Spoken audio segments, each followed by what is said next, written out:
그다음에 아프가니스탄. 우즈베키스탄, 네, 한자로 끝나는 데가 문제가 많아요. 파키스탄. 네, 한자로.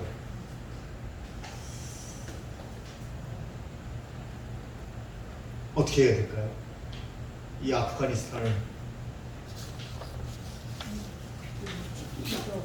기도밖에 없고요. 지금 우리가 해야 될 일은 여러분들이 매일 여러분 사역지를 위해서, 가족을 위해서, 또 자녀들을 위해서 기도할 때마다 이 아프가니스탄을 위해서 꼭 기도해야. 거기에 얼마나 많은, 물론 이슬람에 비하면 작지만 많은 기독교인들이 있고 선교사들이 있고 또 미국에 흡수한 사람들이 있고, 우리 기도가 간절해야 합니다. 앞에 강의해 주신 우리 교수님 보니까 아주 그냥 연극배우처럼 강의를 하시던데, 그런 간절함이 필요한 시대가 아닌가. 너무나 가슴이 아픈 그런 현실입니다. 도울 수 있으면 돕고, 가장 중요한 것은 기도로 함께 해야 합니다. 자, 우리 교재로 넘어가기 전에 오늘 교재는요 14편입니다. 14편.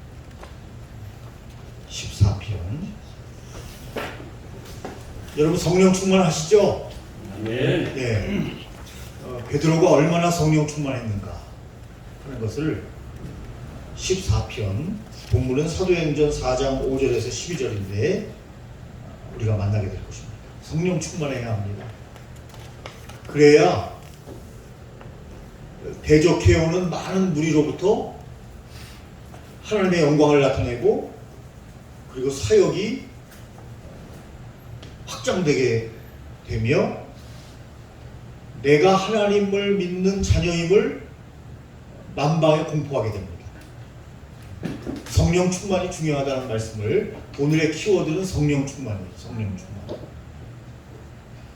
제가 한번 기도합니다. 전능하신 하나님 아버지, 오늘도 저희들에게 귀한 날을 선물로 주시고 함께 만나 학업하며 선지동산에서 주님을 아뢰며 주님께 온전히 우리를 맡기는 귀한 시간을 갖게 하심을 감사합니다. 하나님, 아프가니스탄을 불쌍히 여기시고 그곳에 있는 기독교인들에게 주님께서 함께하여 주시며 그들을 보호하시고, 하나님, 그들이 끝까지 흔들리지 아니하고 견고하여 믿음을 지킬 수 있도록 하나님 역사하여 주시옵기를 간절히 빌고 원합니다. 우리의 모든 삶에 주님이 함께하여 주시는 것처럼 그들의 삶에도 주께서 임재하여 주시고 함께하여 주시옵기를 주여 간절히 빌고 원합니다.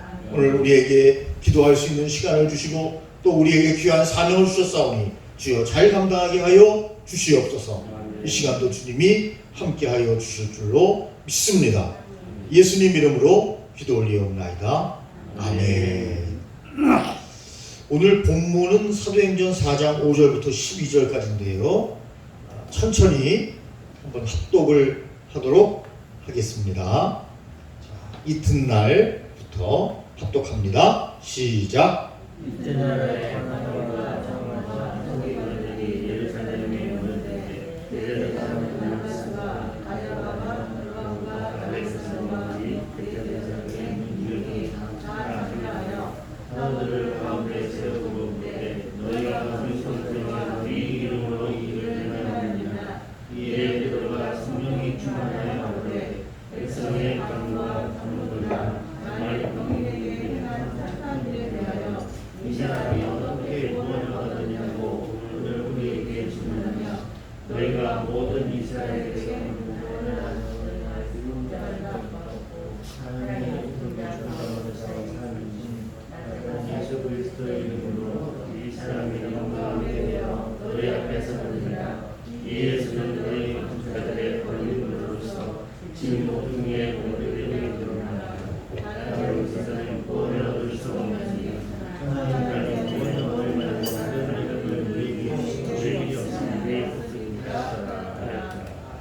아멘. 오늘 성령 충만과 함께 중요한 성경 구절은 12절입니다. 12절 다시 한번 읽습니다. 시작.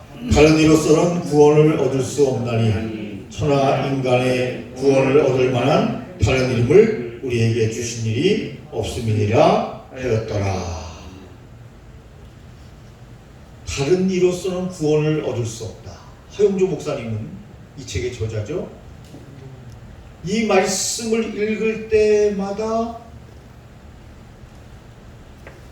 속에서 막 불이 난다는 거예요. 이 말씀을 읽을 때마다. 뭐죠? 신앙의 확신과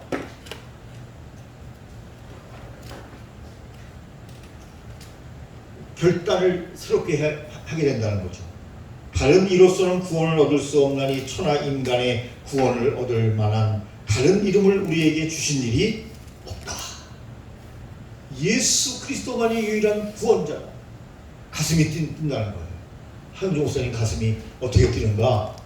살짝 뛰는 게 아니라 쿵쿵쿵쿵쿵쿵 이렇게 뛰신다는 거예요. 이 말씀을 대할 때마다.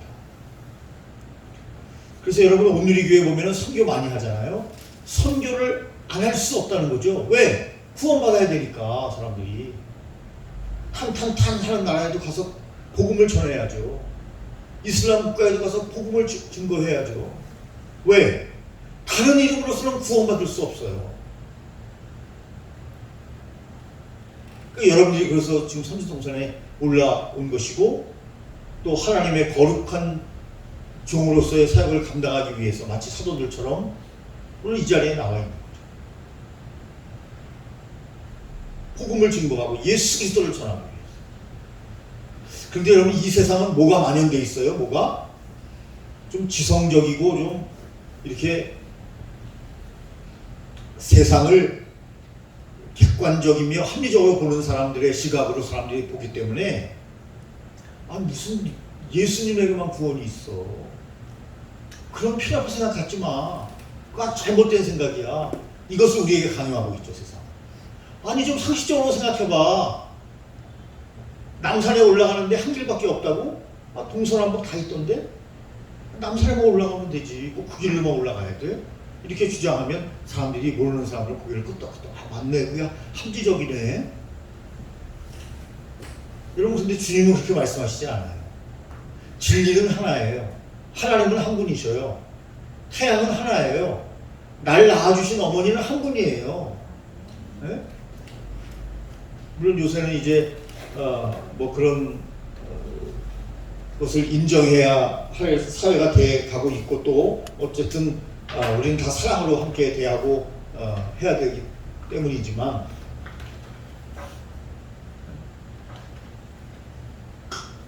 그러나 나를 낳아준 어머니는 한 분이라니까요.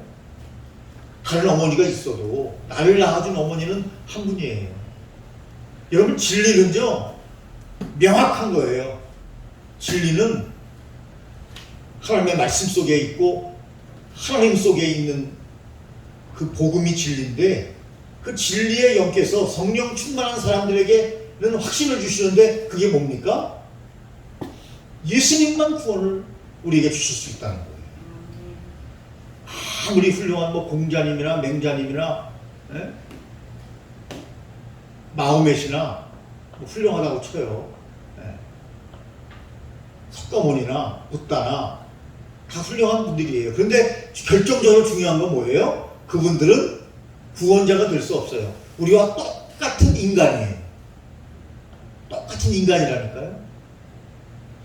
우리가 약간 도덕적으로 윤리적으로 좀 약간 좀 뛰어날지는 모르겠어요. 그러나 여러분 인간은 인간을 구원할 수 없어요.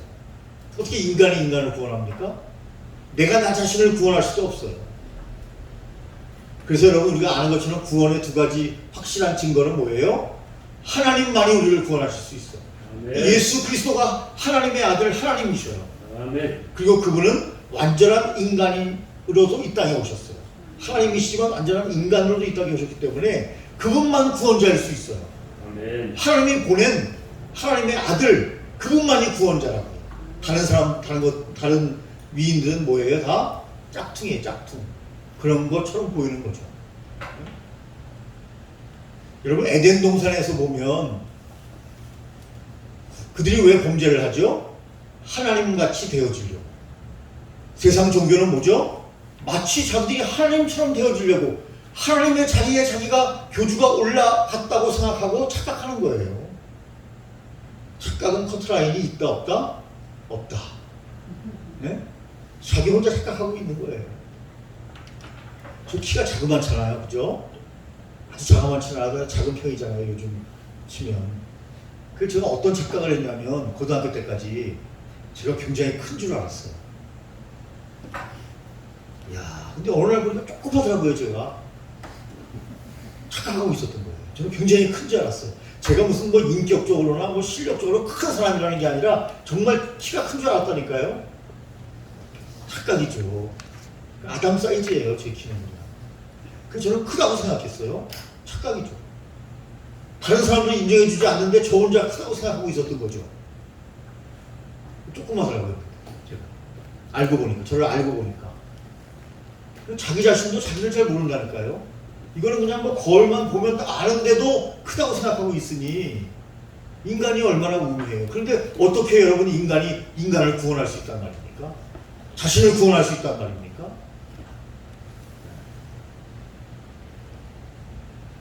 자, 여러분, 우리가 이제 앞장이 아니라 이제 그 14편을 이제 시작하는데 보면 나면서부터 안준뱅이 된 사람이 있었어요.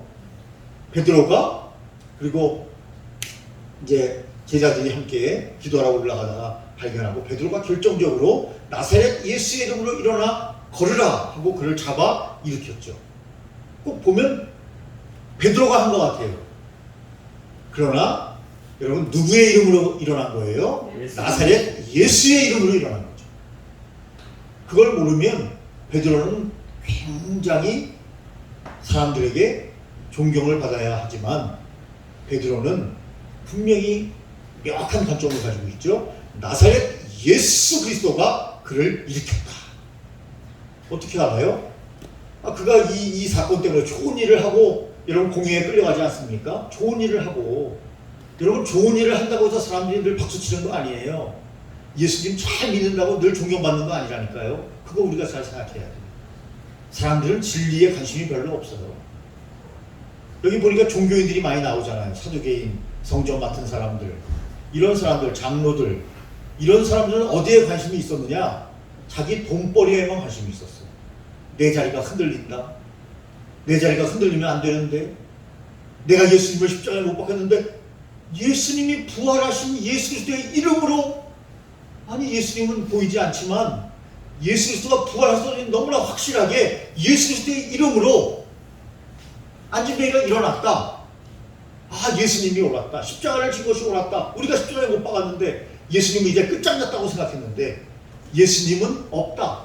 그러므로 예수의 시대는 끝났다 라고 생각했는데 예수님이 부활하셔서 예수 그리스도의 이름으로 안진뱅이가 일어나는 역사가 나타났고 12사도뿐만이 아니라 120문도가 불길처럼 일어나고 5,000명이 동시에, 여러분 뭐 동시에는 아니지만 3,000명, 5,000명이 회개하고 돌아오는 놀라운 역사가 나타난 것을 보면서 예수만 죽이면 끝날 줄 알았는데 이제 내 자리가 위태롭다.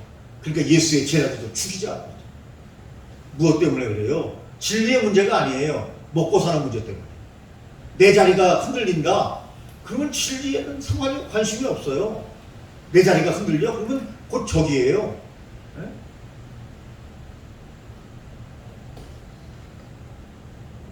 잠깐 오늘 TV를 볼 시간이 있어서 잠깐 보니까 그 이재명 지사가 경기도 문화원인가요? 거기에 한 분을 추천을 해서 자기를 좋아하는 사람을 추천을 해서 문제가 좀 되고 있는데 그분이 그런 얘기를 어디 라디오에서 나와가지고 이야기를 했대요. 내 의견에 반대하는 사람은 적이다. 그래가지고 거기 나온 패널들이 막 난리예요. 아니 이 정권이 뭐 정권하고 상관없는 그 사람 얘기지만 좀 확대해가지고 지금 우리 더불어민주당은 주적 개념도 없는데 북한도 주적이라고 얘기하지 않는데 아니 의견이 다르다고 우리 같은 대한민국 사람들끼리 적이라는 게 말이 되냐. 내 의견과 다르면 적이다. 이게 무슨 논리냐. 이건 말도 안 된다. 뭐 이렇게 막 변론을 하던데 자기 의견하고 맞지 않으면 적이다. 왜 그래요? 자기에게 방해가 되니까 적이라는 거죠. 자기는 지금 경기도 관광공사 사장으로 가야 되는데 왜 반대하냐? 그러면 넌 적이다. 여러분 그분이 좀 과하긴 했지만 세상 논리가 그래요. 왜 우리가 진리이신 예수님을 전파할 때 그들을 공격하는지 아십니까? 내가 굉장히 지성적인 사람이야. 이성적인 사람이고 객관적인 사람이야. 그런데 왜 예수님에게만 진리라고 하고 예수님만 구원을 얻는다고 해? 나를 왜 그런 사람을 편협한 사람으로 만들려고 해? 나는 예수님을 거부한다니까. 세상이 그렇게 말하고 있는 거예요. 그래서 나의 공정한 판단을 못하게 하는 예수는 적이야. 그러니까 예수님 증거하지 마 나한테. 우리 마누라를 봐. 매일 교회 가가지고 기도만 하고 저러고 있는데 나 받아들일 수가 없어. 그런 식으로 세상이 생각하는 거죠. 그런데 여러분 성령 충만한 사람이 되면 성령의 사람이 되면 진리가 어디에 있는지 확실하게 할 수 있어요. 그러면 지성적인 사람들이 판단에 대해서 뭐예요? 자기 거 자꾸 내세우지 말고 자기 생각 내세우지 말고 진리이신 주님을 받아들이고 빨리 예수님을 영접하는 길이에요. 그것이 자기가 사는 거예요.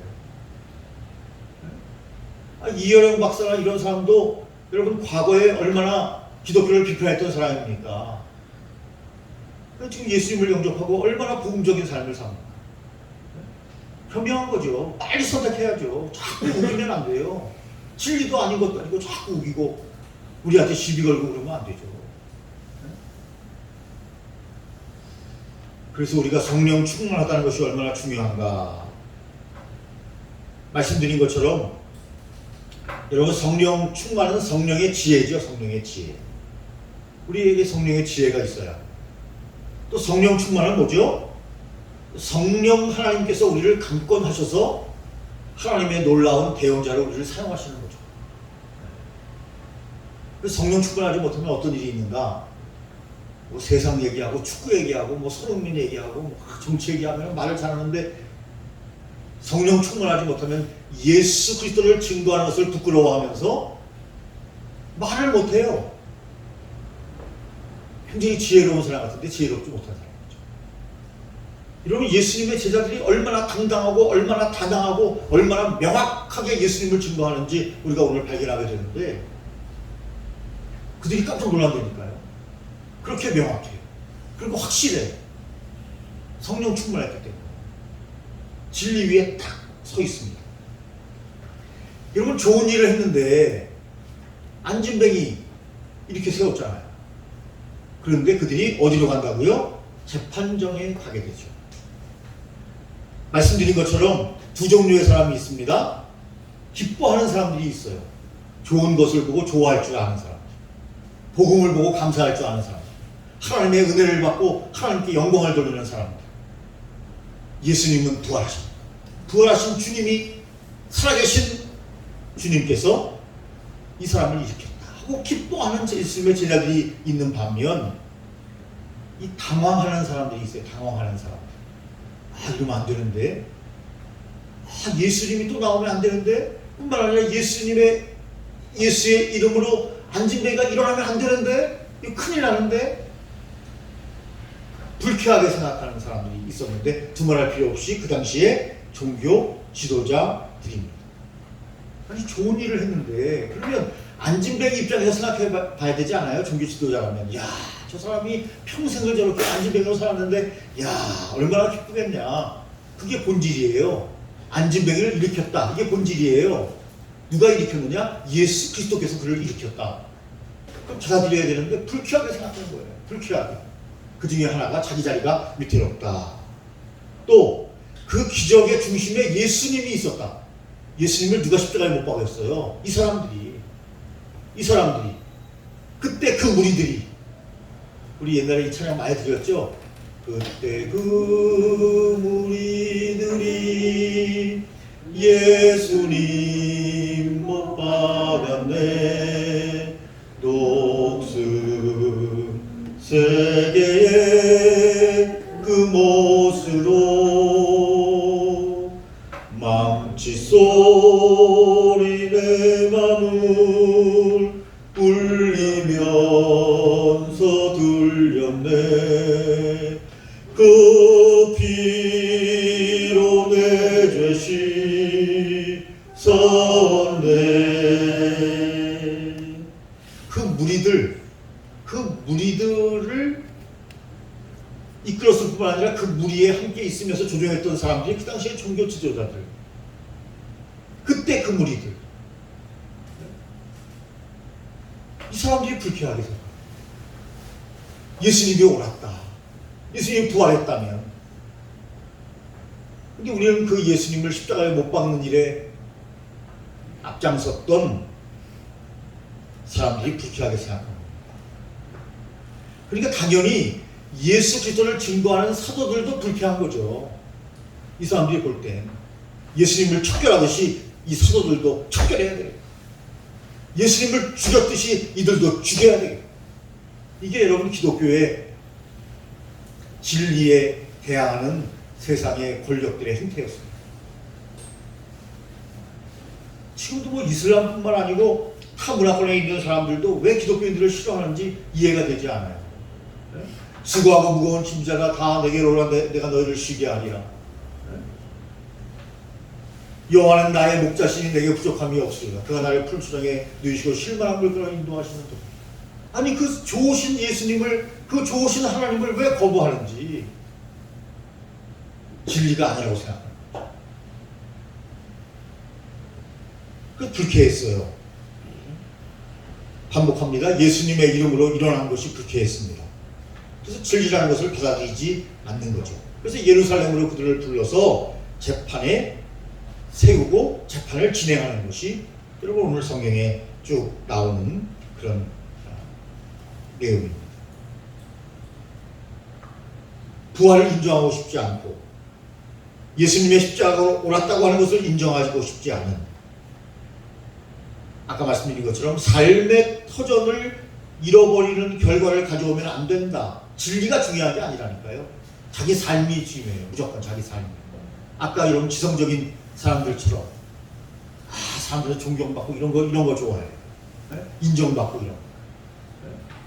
여러분 예수 믿는 사람들은요 역설적이지만 너무 인정받으려고 그러면 안 돼요. 물론 인정받아야 돼요. 그러나 너무 인정받으려고 하면 안 돼요. 네? 타협하면 안 된다는 거죠.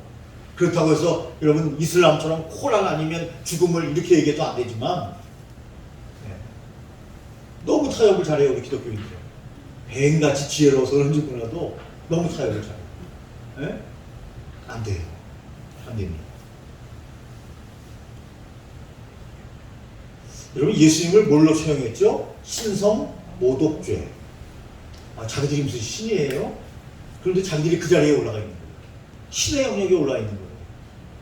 여러분 베드로는 신의 영역에 올라가지 않습니다. 성령 충만한 베드로는 예수 그리스도만 증거하지 자기를 나타내지 않아요.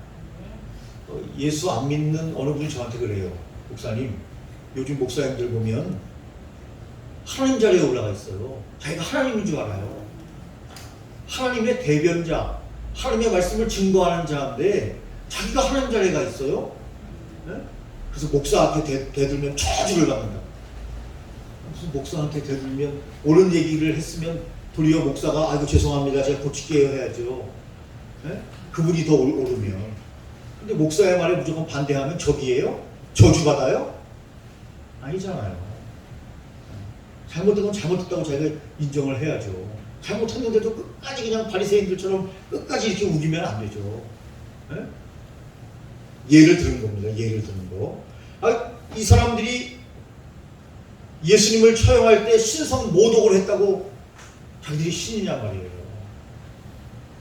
신의 자리에 올라있기 때문에 이런 문제가 되는 것이다 하는 말씀을 드리는 겁니다. 여러분 예수님의 부활은요, 그리고 예수님을 믿는 것은요 우리의 삶의 실제예요. 실제. 실제라는 얘기는 뭡니까? 이론이 아니라는 거예요. 철학이 아니라는 거예요. 세상의 사상이 아니라는 겁니다. 그분은 당연히 하나님의 아들이고 우리의 구원자시고 우리를 구원하신 분이고 부활의 청년녀가 되신 분이고 우리를 천국으로 인도하실 실제적인 분이셔요. 예수님은 그냥 무슨 옛날 무슨 뭐 호랑이 담배 피던 시절에 무슨 뭐 소설 얘기가 아니라니까요. 이야기가 아니에요. 실제예요. 그분은요. 그 실제가 누구에게 나타났어요? 안진뱅이 그대로 나타나서 여러분 어떻게 날 때부터 안진뱅이 된 사람이 일어날 수 있습니까? 예수 그리스도의 실제성이 그에게 임재했기 때문에 일어날 수 있었던 거죠. 실제라는 얘기를 지금 베드로는 하고 있는 거예요. 아, 그랬대. 예수님 부활하셨대. 예수님이 우리를 구원하신데 이게 아니고 그분은 메시아고 구원자시고 부활하셨고 우리를 영원한 생명으로 인도하실 분이다. 이것을 여러분 베드로는 확실하게 증언하고 있는 거예요. 지금 우리가 뭐 이웃 사람들에게 전도하듯이 얘기하는 게 아니고 자기도 예수님을 따라서 죽을 수도 있어요. 그리고 실제적으로 여러분 베드로는 십자가에 거꾸로 매달려 죽었잖아요. 실제적으로 무엇 때문에? 예수 그리스도가 진리임이 너무나 확실하기 때문에. 그래서 여러분 1세대 그 초대교회 예수님의 제자들이 다 봤잖아요. 여러분. 그걸 우리 성경에 기록하고 우리에게 증언하고 있는데 여러분 문서가 얼마나 중요한 건지 일반 역사에도 문서를 보고 조선시대는 이랬대, 고려시대는 이랬대, 이러이러한 뭐 문화가 있었대. 뭘 보고 하는 거예요 여러분? 문서 보고 하는 거예요. 그걸 다 믿어요. 그리고 옛날 사람들은 복식이 이랬대. 뭐 봐봐 그 책에 삼국유사에 이렇게 나와 있잖아. 삼국시대는 이랬대. 그런데 여러분 성경이 우리에게 증언해 준 것은 너무나 확실하고 하나님께서 성령의 감동으로 기록된 실제적인 역사적인 사실도 많이 있는데 그런 것을 안 믿으려고 그래요. 네? 북사책은 믿고 세계사는 믿어도 성경은 안 믿으려고 그런다니까요. 성경의 역사서가 얼마나 많습니까? 안 믿으려고 그런다니까요. 얼마나 이율배반적이에요. 인간이 얼마나 참 결핍돼 있어요. 결핍, 자기 결핍. 완전하지 못하니까, 늘 부족하니까 그걸 판단력이 정확지 않은 거죠. 이걸 보고 역사를 믿으면 성경을 보고 하나님의 역사를 믿어야 되는데 그건 다르대요. 더 확실한 거. 전 시간에 제가 그런 어떤 고고학적인 그런 그림 누가 보여준 거 같이 이렇게 나눠서 봤잖아요.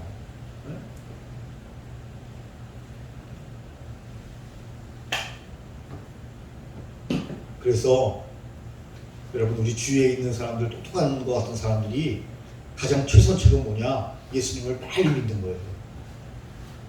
그 영원한 나라가 보장되는데 여기 오다 보니까 조그만 교회가 여기 상가 교회가 있는데 거기 문구를 보니까 이렇게 써 있었어요. 여러분들이 건강, 육체를 굉장히 중요하게 생각하는 것처럼 영적인 것도 중요하게 생각해야 된다 하는 그런 문구가 동일하진 않지만 제가 슬쩍 봤는데 그런 문구가 써 있는데 여러분 코로나19 시대에 우리가 건강 문제가 얼마나 중요합니까? 더 중요한 거는요. 코로나 시대에도 여전히 영적인 건강이 더 중요하다. 아멘. 우리 건강 지켜서 한 100살 살지만 다 아시는 것처럼 네? 어떤 분들은 또 더 건강해서 한 120살까지 사시는 분도 있을 줄로 믿습니다. 네, 아멘이 없으시네. 120살까지 안 사시려고요? 네? 네. 제가 아멘 해야 되겠네. 아멘! 하늘나라 빨리 가야지. 네, 빨리 가야죠. 네, 역시 믿음이 좋으십니다. 네. 그 하늘나라에서는 영원히 산다니까요. 죽음을 걱정할 필요가 없는 나라예요. 아픔을 걱정할 필요가 없고 탄식을 걱정할 나라가 없는 나라라니까요. 아까 친구 잠깐 봤다 그랬잖아요. 중학교 2학년 여학생이 아파트에서 투신해서 죽었어요. 너무 안타까운데. 아마 성추행을 좀 당한 것 같아요. 자기 친구의 계부라고 하던데. 근데 안 믿어줘요, 어른들이. 그런 일이 있다고 이야기해도. 그래서 애가 죽었어요. 자기 결백을 주장하면서. 네? 법원에서 검사들이 아예 기소도 안 했어요. 네? 3번씩이나 저걸 제출을 했는데. 근데 애가 억울하니까 떨어져서 죽었더라고요. 자세히는 못 봤어요. 슬쩍 뭐라. 그런 내용이에요. 야, 얼마나 안타까운가. 세상에 참 안타까운 일들이 많죠. 빨리 그런 사람들에게 우리가 예수 그리스도를 전해야 합니다. 복음을 전해야 합니다. 이 세상은 점점 더 살벌해지고 점점 더 여러분 냉정해지고 점점점 죄악이 관영하게 될 거예요. 어떻게 안 하면 우리가 예수님을 증거하자. 코로나 시대에도 여전히 예수님을 증거해야죠. 제일 중요한 것은 예수님을 증거하는 것이 더 중요하다.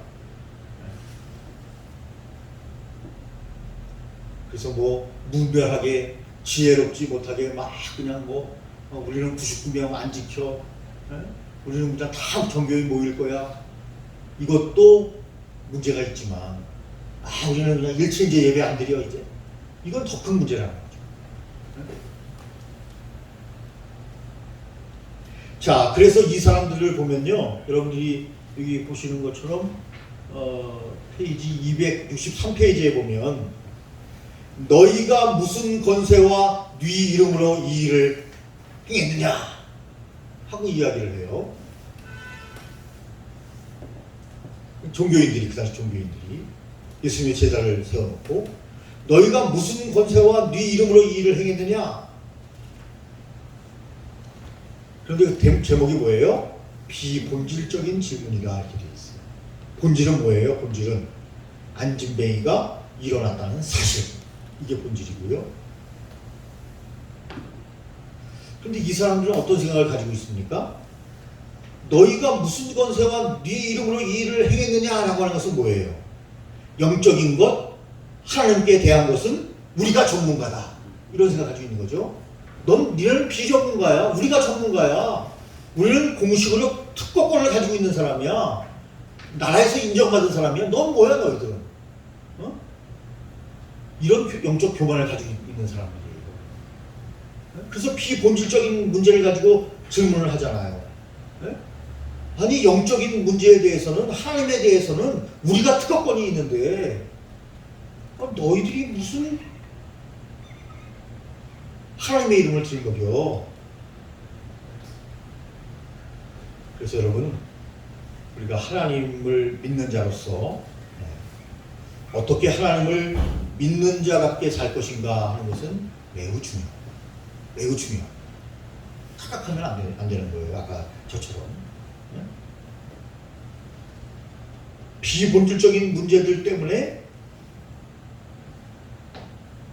얼마나 많은 사람들이 하나님을 바로 만나지 못하는 일이 벌어지는지 모릅니다. 그래서 264쪽에 보면은요, 하나, 둘, 셋, 넷, 다섯에서 일곱째 줄 함께 읽겠습니다. 일곱째 줄 264페이지 일곱째 줄. 많은 사람들은 본질의 문제를 젖혀놓고 비본질적인 문제를 제시함으로써 문제의 핵심을 흐립니다.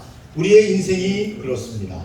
한평생을 사는 동안 막상 중요한 일은 아무것도 못하고 중요하지 않은 일에 인생을 허비하며 세월을 보냅니다. 그 당시에 종교 지도자들이 그랬다는 거예요. 본질적인 문제에 대해서 터치하지 않고 회개하고 예수님을 믿으면 되는데 자꾸 쓸데없는 걸 가지고 중요하지도 않은 것 가지고 중요한 것처럼, 약간 다르지만 여러분, 우리도 사실 중요하지 않은 것 가지고 중요한 것처럼 살아가고 있는 많은 부분들이 있죠. 돌아서야 정말 중요한 일을 먼저 해야 하고요, 중요하지 않은 일은 나중에 해도 괜찮습니다. 정말 중요한 일을 해야. 그래서 하영종 목사님이 그래요. 우리가 천국에 가면 우리가 세상에 7, 80년 살고 왔는데 하나님한테 잘했다고 들을 거는 한두 가지밖에 없을 것 같다, 서너 가지가 밖에 없을 것 같다, 별로 없을 것 같다, 이런 표현을 하셔요. 피본질 문제 가지고 자꾸 우리가 여러분 중요하다고 자꾸 하니까 본질적인 문제가 중요한 것인데, 그래서 아까 말씀드린 것처럼 어떻게 우리가 그리스도인답게 살 것인가에 대한 관심을 우리가 이 본문을 읽으면서도 우리가 좀 알아야 되겠다. 자, 그런데 베드로는요, 우리 다음 페이지 265페이지에 보면 본질의 문제를 다시 8절 9절에서 끌어내죠. 한번 같이 읽습니다. 맨 위에 있죠. 제목 바로 밑에. 이해 시작. 베드로가 성령이 충만하여 받으되 세상에 만일 병인에게 행한 착한 일에 대하여 이 사람이 어떻게 구원을 얻었느냐고 오늘 우리에게 질문하면 네. 이 사람이 어떻게 구원을 얻었느냐 하고 우리에게 질문하면 성령 충만한 베드로는 대답할 준비가 되어 있다. 본질이 뭐예요? 이 사람이 구원을 얻게 됐다는 거, 질병에서 구원을 얻게 됐다는 거. 그 얻게 된 핵심은 바로 예수 그리스도의 이름이었다. 예수 그리스도가 그를 구원했다. 육체에서 구원했고, 아마 그런 체험을 통해서 영적으로도 분명히 구원을 받았을 것이라고 저는 확신합니다. 예수님의 제자가 됐겠죠. 예수님의 사람이 됐겠죠. 안진뱅이가 걷게 된 것이 본질인데 그 본질에 대해서 나에게 물어라. 그렇게 말하고 있는 거죠. 그런데 성령 충만하지 못한 종교 지도자들은 분노와 자기 생각으로 충만해 있어요. 그러니까 본질을 못 보는 거예요. 본질을 봐야 됩니다. 그러나 베드로는 성령 충만해서 본질을 이야기하고 있다. 성령 충만이냐 사탄 충만이냐, 인간 감정 충만이냐, 중요하죠. 우리는 인간 감정에 충실할 때가 많은데 그러면 안 돼요. 가정에서 자녀들에게 이야기할 때도, 또 교회에서 신앙생활 할 때도 자기 감정에 충만하면 안 돼요. 성령 충만해야 돼요. 성령 충만. 그래야 우리가 하나님으로부터 인정받고 사역을 잘 감당할 수 있습니다. 자, 한 장 넘깁니다. 266쪽에 중간 약간 위에 보면 10절 말씀이 나와 있죠. 다 같이 읽습니다. 시작. 너희와 모든 이스라엘 백성들은 안다. 너희가 십자가에 못 박고 하나님이 죽은 자 가운데서 살리신 나사렛 예수 그리스도의 이름으로 이 사람이 건강하게 되어 너희 앞에 서리이다. 본질적인 문제에 대해서 질문하면 그 질문에 대한 답을 명확히 하겠다라는 성령 충만한 베드로가 여러분 이렇게 대답을 했습니다. 너희와 모든 이스라엘 백성들은 알라. 너희가 십자가에 못 박고 하나님이 죽은 자 가운데서 살리신 나사렛 예수 그리스도의 이름으로 이 사람이 건강하게 되어 너희 앞에 섰느니라. 이런 복음의 핵심에 대해서 딱 이야기합니다. 복음의 핵심에 대해서. 참 감동적인 것은 베드로는 이렇게 복음의 핵심을 딱 잡고 있었을 뿐만 아니라 분명하고 담대하고 신속하게 확신을 가지고 말했다는 거예요. 여러분, 어떨 때 사람들이 영적인 감흥을 더 받게 되죠? 확신 있게 말씀을 증거할 때. 나는 좀 의심스러운데 하고 말씀을 전하는 설교자는 없겠지만 그런 느낌으로 어정쩡하게 말씀을 증거하면 어떻게 그들이 여러분 아멘할 수 있겠냐는 거죠. 확신을 가지고. 왜 우리가 선지동산에서 공부를 합니까? 더 믿음에 대한 확신을 갖기 위해서. 여러분이 다양한 이제 신학 수업을 하지 않습니까? 여러 과목을 신학 수업을 하는데 여러분 현장에 나가면 가장 중요한 게 뭐죠? 설교예요, 설교. 네. 중요한 것은 지식도 물론 우리가 기본적인 목회자로서의 소양을 닦기 위해서 많은 지식을 배워야 되지만 정말 중요한 것은 믿음 안에 딱 서서 진리관에 딱 서서 어떻게 잘 설교할 수 있느냐는 거예요. 신학 나오고 신대학까지 나왔는데 설교를 못하겠다는 거예요. 신학교를 잘못 나온 거죠. 설교를 해야 돼요. 여러분, 목회자는 설교자예요. 제가 저전 학기에 말씀드린 것처럼. 그래서 어느 큰 교회 목사님이 자기 후임자를 세우기 위해서 그분을 미국 풀러 신학교에 보냈어요. 저는 일리가 있다고 생각해요. 그분이 이런 말씀을 했어요. 목사님, 가서 물론 뭐 학점을 받아야 되니까 여러 가지 다 과목을 다 들어야겠지만 거기에 너무 신경 쓰지 말고 어떻게 하면 내가 정말 설교를 잘 할 수 있을까? 성령 충만해서 하나님의 사람이 돼서 설교를 잘 전할 수 있을까? 그것만 연구하라고 하세요. 3년 동안. 다른 건 나 아무것도 신경 안 쓸 거예요.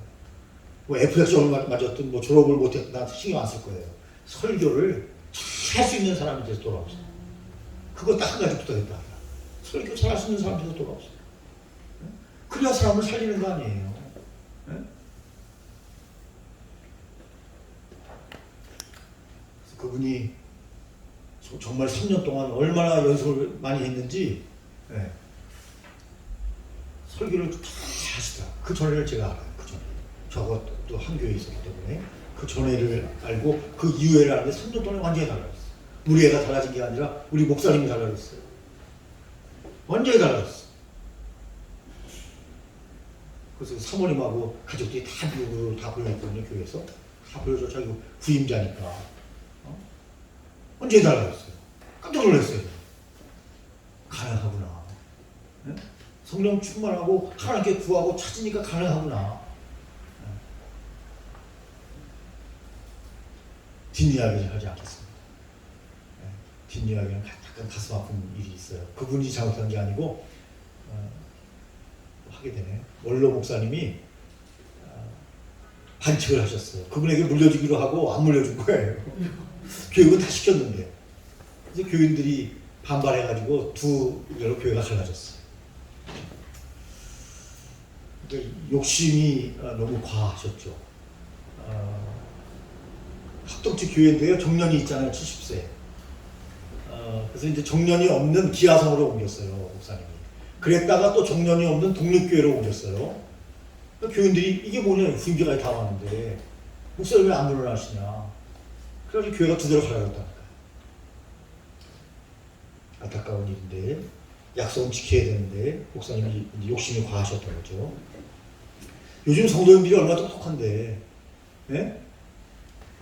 그러니까 신앙이 입각해서 성령 충만해서 목회해야지. 뭐 내가 뭐 예를 들면 내가 개척한 교회니까 온 성도들이 내가 잘못 가도 다 따라오겠지. 안 따라옵니다, 여러분. 요즘 교인들 안 따라온다니까요. 바르게 목회해야 돼요. 옛날 같지 않아요. 60년, 70년대 목사님 말씀이면 무조건 아멘 했어요. 지금은 노멘하는 사람들이 많다니까요. 노멘을 배워버렸어요. 노멘을. 다 똑똑해졌어.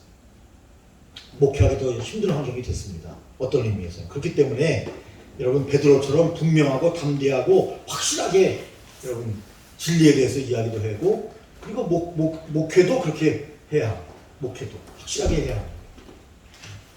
그렇게 했으면 존경받았을 텐데. 네? 여러분 베드로는요 특별히 성령 충만했기 때문에 누구를 두려워하지 않았어요? 사람을 두려워하지 않았다니까요. 여러분 목사님이 설교단에 올라가서 덜덜덜 떠는 것은 왜 그래요? 사람을 두려워한다니까.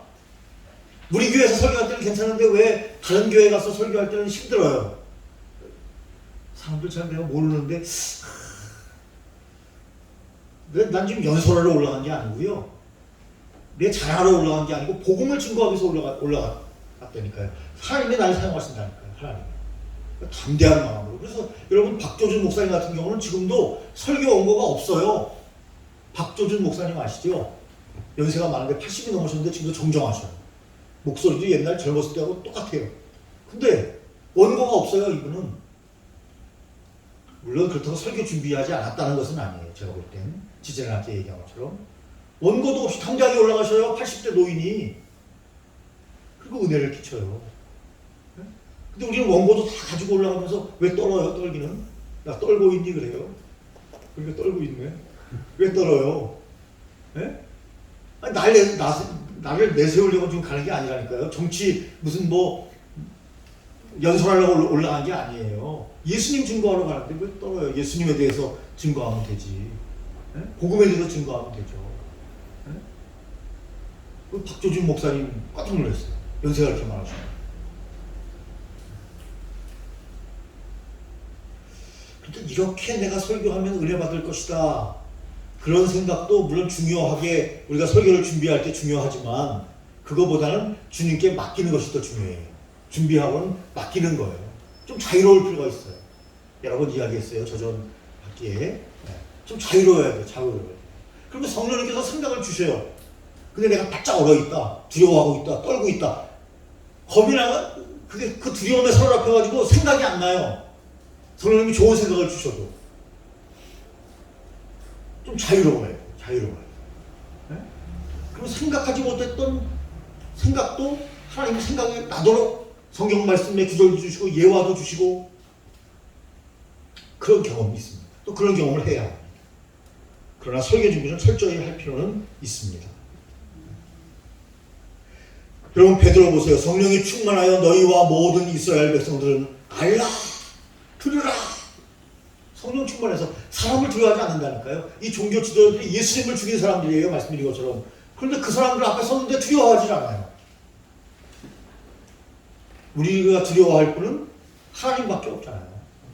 네, 하나님밖에. 네? 코로나19 물론 조심해야 되지만 여러분 하나님이 더 두렵죠. 코로나19가 더 두려워요. 하나님이 더 두렵죠. 이 얘기한 거는 얘기하지 마세요. 지금 얘기할 거. 아, 저기 있구나. 하면 안 되겠다. 저게 딱 걸리는 거예요. 네? 하긴 뭐 그렇게 얘기해도 뭐 그렇게 중요한 얘기는 아닌데, 예? 얘기가 나왔으니까 또 안 하면 또 궁금하잖아요. 우리 양진호 목사님 얘기예요. 우리 양진호 목사님 개인 톡이 왔어요. 단톡이 아니고 자기 친구가 자기 선배가 얼마 전에 세상을 떠났어요. 그래서 이제 그 선배에 대한 이야기를 하면서 젊었을 때 이야기랑 같이 이제 시작을 했던 분인데 이야기를 하면서 그분이 돌아가셨다. 에? 우리 선배가 돌아가셨다. 안타깝다. 에? 이제 그런 얘기를 썼는데 어떤 분이 양진호 목사님 쓴 거기 밑에 댓글 밑에다가 그 다음 차례는 당신이야 이렇게 올렸어요.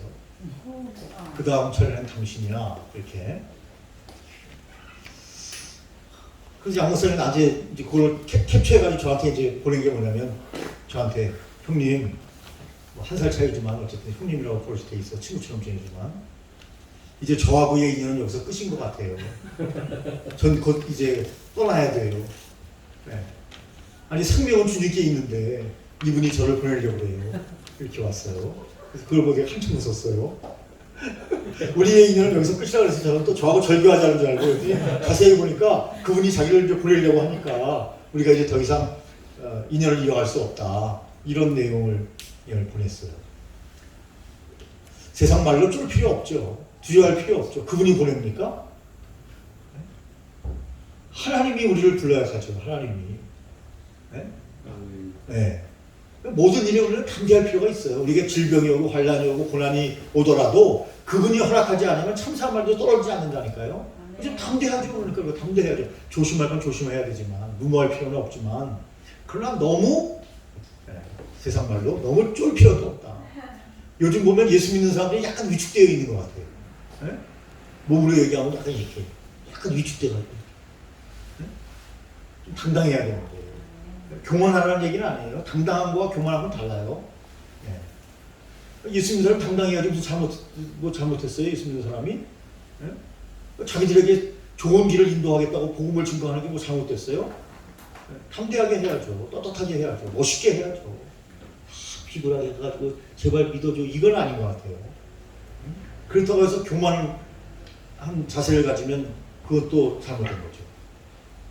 그래서 여러분 베드로처럼 우리가 성령 충만해야 주의 일을 잘 감당할 수 있다. 네. 베드로가 강조하는 것, 이 일의 주인공은 예수 그리스도 이거예요. 우리 주인공 아니에요, 여러분. 담임 목사님이 쫙 나와가지고 예배를 인도하니까 내가 주인공이다. 여러분 착각이에요. 제가 키가 크다고 느껴진 것처럼 착각입니다. 말이 안 되는 거예요. 여러분 그 예배의 주인공은 예수님이십니다. 네. 예배의 주인공은 예수님이셔요. 네. 저는 예수님을 빛나게 하고 하나님의 영광을 드러내기 위한 도구예요. 도구. 네? 내가 빛날 필요 없다니까요. 그래서. 네? 그것을 베드로가 선언하고 있는 거예요. 모든 것은 주님이 하신 것이다. 나는 진행만 했다. 핵심은 이 일의 핵심은 예수 그리스도께서 하신 것이다. 그래서 교회의 모든 영광은 누구께 돌려야 돼요? 예수님께 돌려야죠. 교회의 모든 영광은 예수님께 돌려야 돼요. 아까 그 원로 목사님이 왜 그런 사단이 났는가? 내가 개척한 교회인데 내가 개척해가지고 한 3,000명 정도 교회가 부흥했는데 교회 부동산도 엄청나게 많은데, 제 생각에, 그분 생각이 아니고 제 생각에, 근데 후임자를 보낼 때만 해도 내가 잘 훌륭하게 돼서 후임자가 오면 교회에 이제 후임자로 세우려고 했는데, 막상 와보니까 욕심이 생기는 거예요. 네? 욕심이. 그러니까 그냥 후임자 안 세우고 그냥 후임자를 그냥 가만히 부격자로 아직도 그냥 놔두면서, 네? 교단을 자꾸 옮겨가니까, 요즘 교인들이 똑똑하다니까요. 다 안다니까요. 네? 그래서 저는 이제 합동 측에서 정년이 없는, 네? 독립교단으로 갔습니다. 그럼 교인들이 아멘! 우리 목사님이 영원토록 돌아가시기까지 하십시오. 그렇게 하지 않는다니까요. 왜 그랬지? 좀 이해가 안 되네. 이렇게 확 성도들이 그냥 은혜 받은 성도들이 도리어 상처를 받는다니까요. 이 사람을 일으켜 세운 것은 주님이 하신 것이다. 여러분 얼마나 멋있는 말입니까? 네, 이 일을 하신 것은 주님이시다. 네, 여러분 힘들고 어렵게 개척을 해서 여러분 건강한 교회로 성장했다고 해서 내가 여러분 영광을 받으면 안 됩니다. 내가 한 것은 아무것도 없습니다. 모든 것은 주님이 하셨습니다. 그런 심정으로 우리가 목회를 해야 하나님 우리의 목회에 기름을 부어주신다.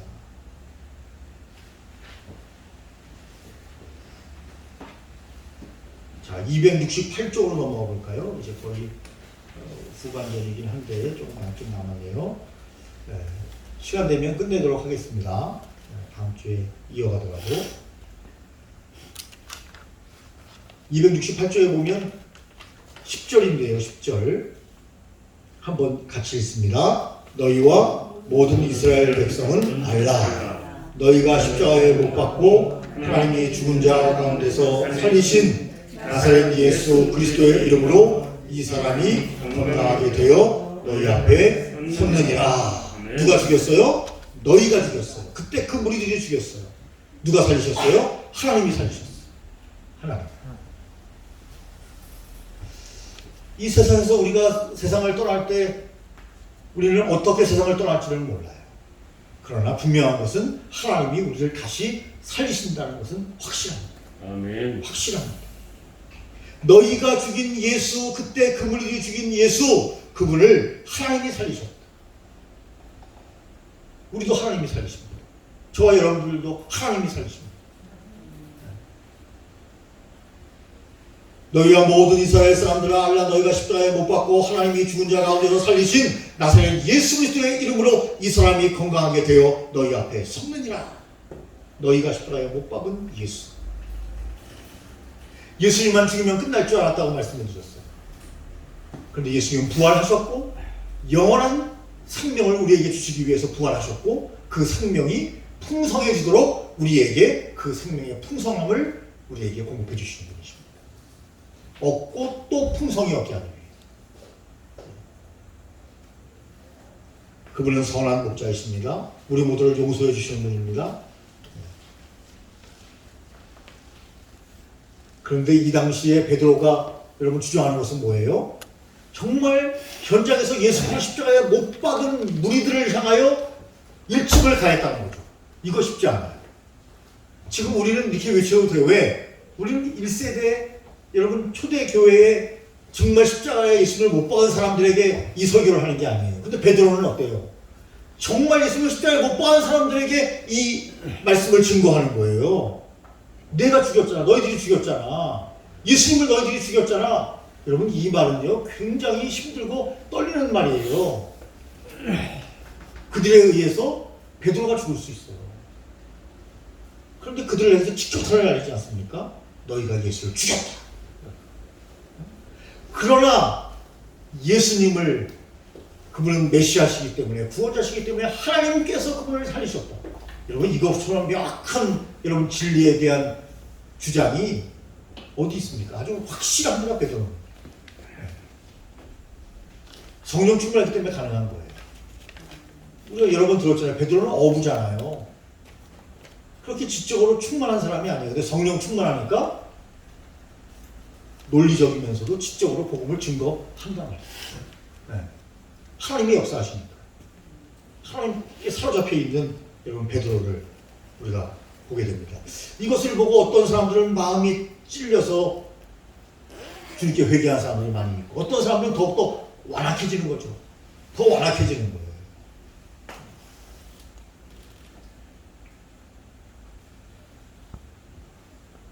사실은 좀 넓게 보면 우리가 직접 예수님을 십자가에 못 박지는 않았지만 저와 여러분과 죄인이기 때문에 우리가 예수님을 십자가에 못 박은 거죠.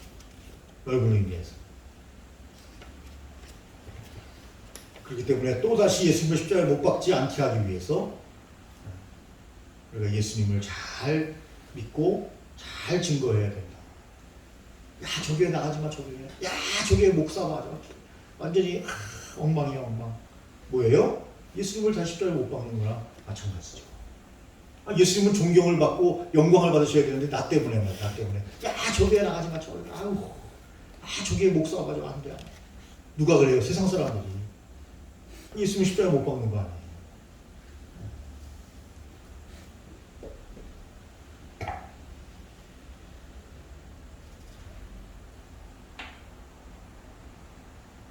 270쪽 가겠습니다. 270쪽. 네, 다 끝내도 될 것 같습니다. 예수 외에는 구원이 없다. 아까 이 부분에 대해서 많이 강조를 했고요. 그러나 종교 지도자들이 이 당시 종교와 종교 지도자들이 예수님을 버렸죠. 예수님 외에는 구원이 없는데. 그래서 여기 무슨 말씀이 있어요? 이 예수는 너희 건축자들이 버린 돌로서 집 모퉁이의 머릿돌이 되었느니라. 그러니까 예수님을 건축자는 아니지만 버린 돌 예수님이죠. 그런데 그 버린 돌이 머릿돌이 됐다. 너희가 죽였으나 예수님이 하나님께서 예수님을 살렸다. 여러분 건축하면 다 머릿돌이 있죠, 머릿돌. 네. 몇 년도에 그 건축이 됐다고 하는 머릿돌이 딱 있지 않습니까? 예.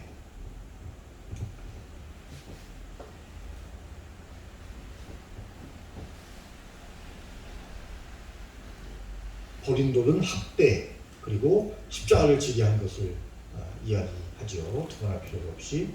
그러면서 12절 말씀, 아까 얘기했던 말씀을 하는 겁니다. 다른 이로서는 구원을 얻을 수 없나니 천하 인간의 구원을 얻을 만한 다른 이름을 우리에게 주신 일이 없다. 베드로가 확신해가지고 이 말씀을 증거하게 되는 거죠. 예수님 외에는 다른 구원이 없다. 짧지만 이 말씀은 매우 진리이며 무서운 말씀이다. 이렇게 하영종 스님 이야기합니다. 예수 외에 다른 이름으로는 구원이 없다는 이 말씀은 짧지만 무서운 말씀이다. 이 말씀은 진리다. 진리다. 담대하게 선포하시길 바랍니다. 네.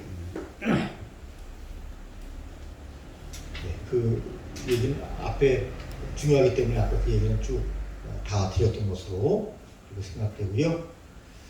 예수님은 여러 진리 중에 한 진리가 아닙니다. 끝 페이지 위에서 첫째 줄이에요. 그가 유일한 진리입니다. 또한 그는 여러 생명 중에 한 생명이 아니라 유일한 생명입니다.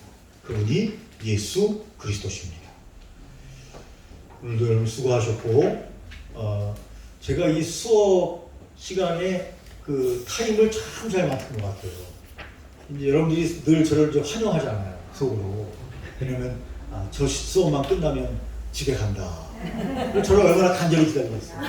왜냐, 제가 와야 수업이 끝나니까. 네. 할렐루야. 네. 그래서 이렇게 하나님께서 좋은 시간대에 이렇게 또 저를 세워주셔서 늘 환영받는 존재가 된 것을 매우 기쁘게 생각하고, 네. 항상 마무리해 주셔서 감사합니다. 예. 우리 목사님의 그 마음이 제 마음에 와닿습니다. 예.